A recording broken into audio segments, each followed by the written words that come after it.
Good morning, everybody. Thank you so much for already being here and sat down. I'm going to not talk to you because you're already in place, but to those who are outside the door, please do come in. We're going to start imminently because President of the European Council, António Costa, is arriving right now, and we are not starting precisely on time, which doesn't make me very happy, but we're going to start very soon. So to those who are lingering outside the door, please do come in and take a seat. And please take a seat near the front, and as ever, I'll bore you by encouraging you to sit over on this side where there's plenty of space near the front. So please, oh, wonderful. I can see people arriving on entourage with photographers, so that means we are going to start very, very soon.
Good morning, everybody. Your Excellencies, ladies and gentlemen, it's lovely to have so many of you back in the room for the second day of the European Investment Bank Group 2026 Forum. And welcome also to all of you joining us online. I know many of you joined us online yesterday, and I hope you can remain with us for the course of today as well, because as with yesterday, it's a packed, dense agenda full of wonderful conversations and discussions. Now, yesterday we focused on Europe's priorities, competitiveness, security, innovation. Today we're going to turn our attention to scaling innovation, digital finance, and Europe's global role before moving into EIB Global Days through the course of this afternoon. I also am going to warmly encourage you to visit some of the stands. We've got a few stands which are just outside on the left through the coffee breaks and the lunch breaks as well. They're there for you to collaborate with, to have conversations with, and develop new networks as well. But without further ado, it is a great honor to have your presence with us here today, the President of the European Council, António Costa.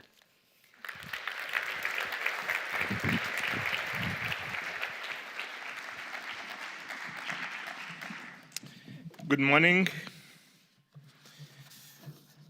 Querida Nadia, dear President, dear Vice Presidents, Governors, distinguished guests, ladies and gentlemen. It's a great pleasure to be here with you today in the EIB Group Forum.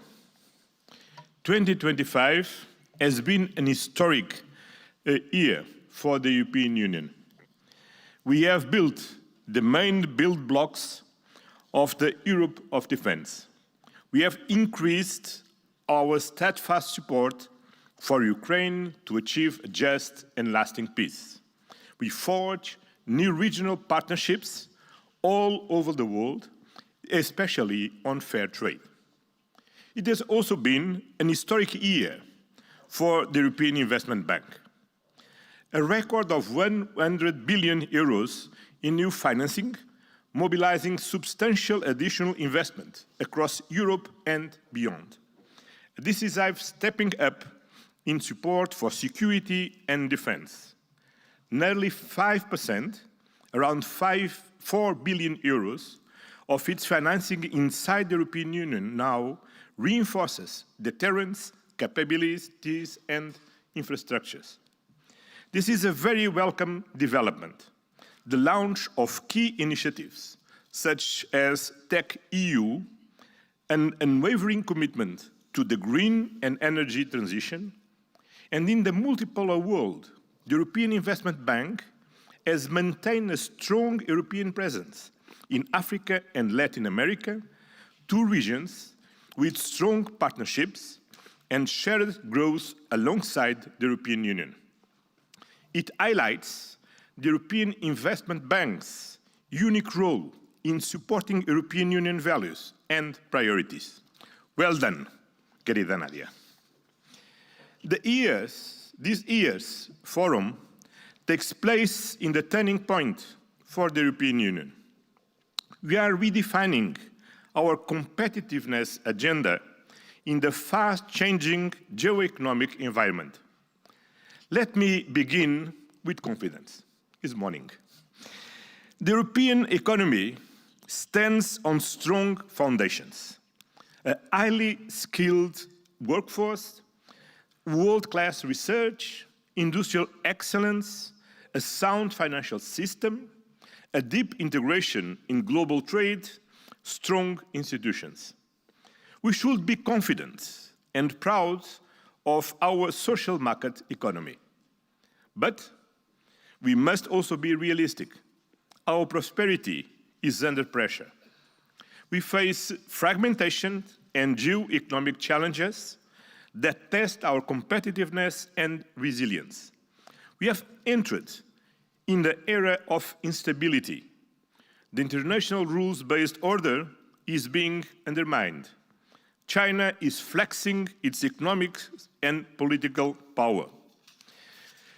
Our relations with the United States are under strain.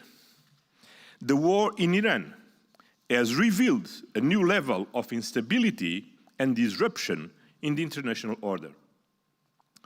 In this environment, Europe needs and is responding with determination.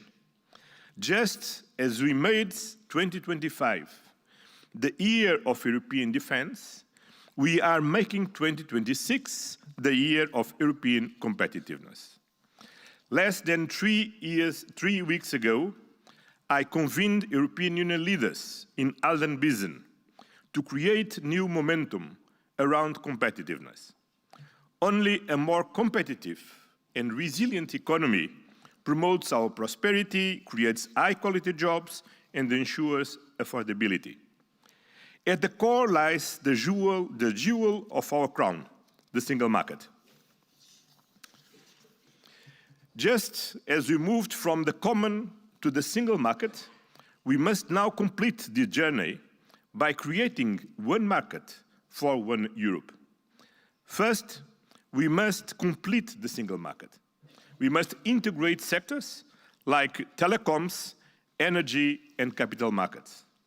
We need a savings and investment union capable of turning European savings into European investment.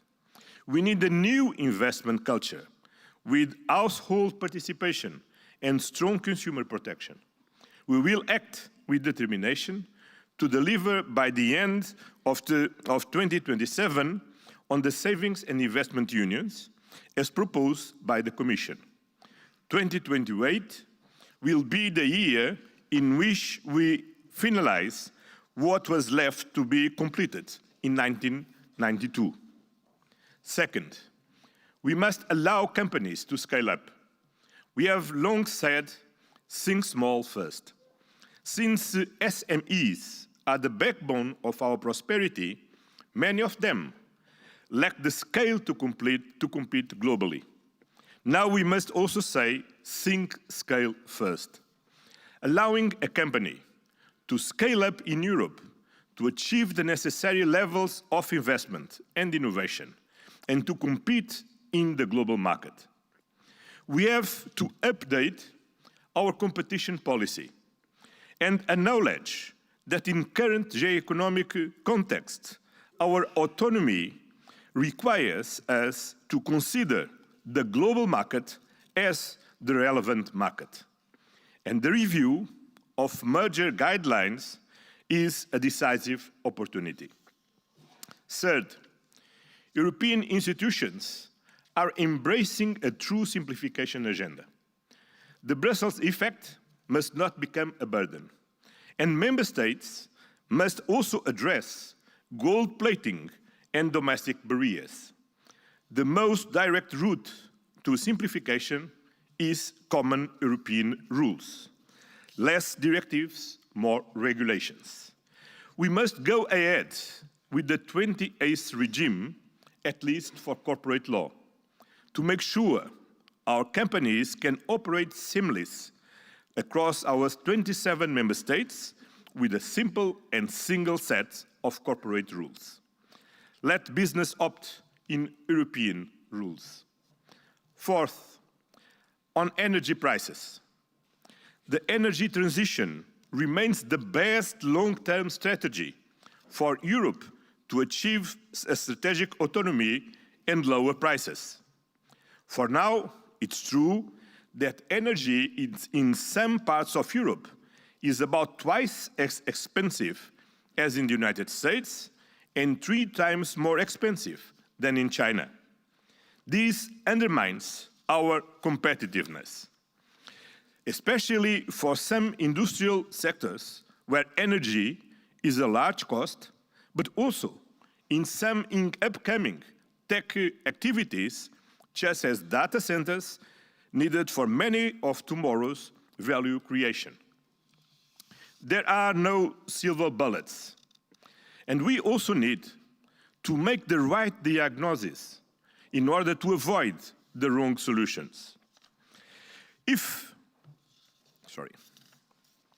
The ETS represents, on average, only 11% of the price premium.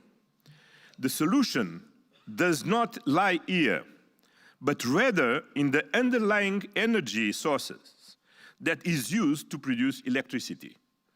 Contrary to the United States, Europe is a fossil fuel importer. The ongoing crisis in the Middle East shows once again how existential it is for Europe to become more independent. Electricity is cheaper in those areas in Europe where clean, homegrown and secure energy sets the price more often. And it is higher in those areas where imported natural gas is needed instead. We must reinforce energy interconnections and ensure that exports of cheaper energy do not raise prices in the exporting member states.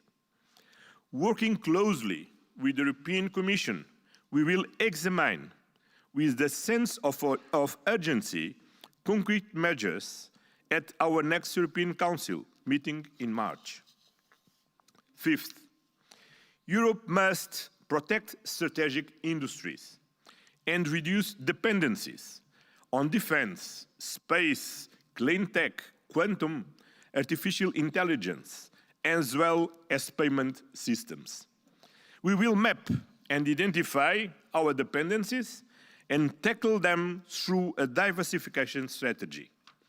And on European preference, we need to use it in the selected strategic sectors in the proportionate and targeted way after an in-depth analysis to identify where it's effectively necessary and useful. A European preference that needs to respect our trade agreements, but also especially our relationship with the countries in the European Economic Area, but also our strategic defense partnerships with several countries around the world. Sixth, we must continue an ambitious and pragmatic trade policy, focused on diversification. The European Union is a global trade powerhouse. We have built the world's most extensive network of trade agreements, covering 80 partners. And we are in the process of adopting and ratifying agreements with further 27 countries. The recent agreements with Mercosur and India are two impressive game changers. Both reinforce the European Union's role as a reliable and predictable partner and as a stabilizer of the international economy. Trade deals are global rule books, tariffs are taxes on citizens and companies. Finally, Europe lacks investment. There will be no competitiveness without more investment. I have already mentioned the importance of savings and investment union, but we also need public investment. I welcome the ambition behind the Commission's proposal for a new long-term budget, MFF, and the importance of creating a powerful competitiveness fund. Public resources must also be used strategically to de-risk projects and crowd in private capital. The European Investment Bank also plays a crucial role on this. In 2025, it accounted for around 30% of venture capital debt and 24% of venture capital in the European Union market. But the scale-up gap remains. European scale-up raise about half of what their Silicon Valley peers raise and rely more on the non-European Union investors. Initiatives like ATCI and Tech EU are essential to nurture Europe's venture ecosystem, with the European Investment Bank acting as an anchor investor at the center of our capital markets. Let us build on success such as InvestEU, where €1 from the European Union budget mobilized €15 in investment. Let us limit public money intelligently to de-risk and deliver impact at scale. Ladies and gentlemen, competitiveness is not an end in itself. As Jacques Delors said, la cohésion pousse la convergence, qui enrichit le marché unique. Et l'approfondissement du marché unique soutient la solidarité qui unit. Our single market reinforces our cohesion and our shared prosperity. It must serve a more affordable, cohesive, and people-centered union. A social Europe is part of our DNA. It preserves our values, our social model, and our quality of life. Strong welfare states, affordable housing, and high-quality jobs are not obstacles to competitiveness. They are its foundation. Investment in education, skills, and sustainable housing builds the productive infrastructure of our future. Last year, leaders discussed in the European Council for the very first time the challenge of affordable housing. The European Investment Bank stepped up with around €5 billion in housing financing in 2025. And I welcome the goal of delivering 1 million homes by 2030. Local, national, and European institutions must address this urgent challenge quickly. Affordable housing is at the core of people's disillusionment with democratic institutions. It is vital for social cohesion and intergenerational fairness. Okay, do you understand? You are very clever. Ladies and gentlemen,